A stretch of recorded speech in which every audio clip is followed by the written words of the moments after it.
ഇന്നലെ തലസ്ഥാനത്ത് മഴക്കെടുതികൾ രൂക്ഷമല്ലായിരുന്നു എങ്കിൽ പോലും മത്സ്യബന്ധനത്തിന് പോയ 4 മത്സ്യത്തൊഴിലാളികളെ വള്ളം മറിഞ്ഞ് കാണാതായി എന്നുള്ള ഒരു ദാരുണ സംഭവം നമുക്ക് റിപ്പോർട്ട് ചെയ്യേണ്ടി വന്നിരുന്നു. രണ്ടിടത്തായി, ഒന്ന് വിഴിഞ്ഞത്തും മറ്റൊന്ന് മുതലപ്പൊഴിയിലുമായിരുന്നു. മത്സ്യബന്ധനത്തിന് പോയ വള്ളം മറിഞ്ഞാണ് ഈ അപകടമുണ്ടായത്. ഈ മുതലപ്പൊഴിയിൽ 2 പേരെ കാണാതായി, ഒപ്പം വിഴിഞ്ഞത്തും 2 പേരെയാണ് കാണാതായത്.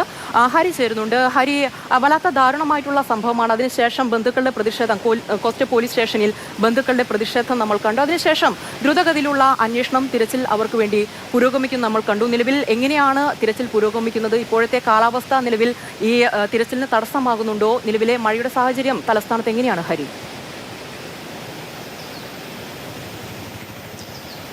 മഴ തിരുവനന്തപുരത്ത് നിന്ന് പ്രത്യേകിച്ച് അലർട്ടൊന്നുമില്ല. പക്ഷേ എങ്കിലും മലയോര മേഖലകളിലും തീരദേശ മേഖലകളിലും മഴ കാര്യമായി ലഭിക്കുന്നുണ്ട്. ഇടവിട്ട് മഴ നഗരത്തിലുമുണ്ട്. ഈ തിരച്ചിലുമായി ബന്ധപ്പെട്ട് മുതലപ്പൊഴിയിൽ സംഭവിച്ചത് ഇന്നലെ ഈ തിരച്ചിൽ വൈകി എന്നുള്ള കാരണത്താലാണ് അവിടെ പ്രതിഷേധമൊക്കെ നമ്മൾ കണ്ടത്. പക്ഷെ അതിനുശേഷം കോസ്റ്റൽ പോലീസിന്റെ നേതൃത്വത്തിൽ തിരച്ചിൽ നടത്തുന്നുണ്ടായിരുന്നു. പക്ഷെ 2 പേര് ഇതുവരെയും കണ്ടെത്താൻ മുതലപ്പൊഴിയിൽ കഴിഞ്ഞിട്ടില്ല. അവർക്കായുള്ള തിരച്ചിൽ ഇപ്പോഴും തുടരുകയാണ്. വിഴിഞ്ഞത്തും ഇത് സമാനമായ സാഹചര്യം തന്നെയാണ്. പ്രത്യേകിച്ച് ഈ മത്സ്യത്തൊഴിലാളികൾക്ക് തീരദേശത്ത് താമസിക്കുന്നവർ അതീവ ജാഗ്രത പാലിക്കണം എന്നുള്ള ഒരു നിർദ്ദേശം ഉണ്ടായിരുന്നു. കടലിൽ പോകുന്നവർ സൂക്ഷിക്കണം, ഉൾക്കടലിലേക്ക് മത്സ്യബന്ധനത്തിനായി പോകരുത് എന്നുള്ള നിർദ്ദേശവും ഉണ്ടായിരുന്നു. പക്ഷേ നിർഭാഗ്യവശാൽ കടലിൽ മത്സ്യബന്ധനത്തിനായി പോയി വന്നവരാണ് അപകടത്തിൽപ്പെടുകയും ചെയ്തത്. അവർക്കായിട്ടുള്ള തിരച്ചിലാണ് ഇപ്പോഴും തുടർന്നുകൊണ്ടേയിരിക്കുന്നത്. പിന്നെ മഴയുടെ സാഹചര്യം തലസ്ഥാന ജില്ലയെ സംബന്ധിച്ചിടത്തോളം മലയോര മേഖലയിൽ തന്നെയാണ് കൂടുതൽ മഴ കഴിഞ്ഞ മണിക്കൂറുകളിൽ ലഭിച്ചത്.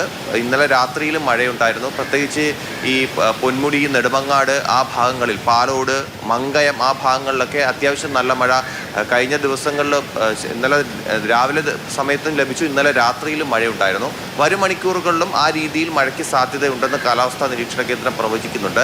ജില്ലാ ഭരണകൂടത്തോട് എന്തെങ്കിലും അടിയന്തര സാഹചര്യം ഉണ്ടായാൽ നേരിടാൻ തയ്യാറാകണമെന്ന നിർദ്ദേശം നൽകിയിട്ടുണ്ട്. പ്രത്യേകിച്ചുള്ള ഈ പേപ്പാറ, അരുവിക്കര ഡാമുകളുടെ നെയ്യാർ ഡാം ഉൾപ്പെടെയുള്ള ഡാമുകളുടെ ഷട്ടറുകളും തുറന്നിട്ടുണ്ട്.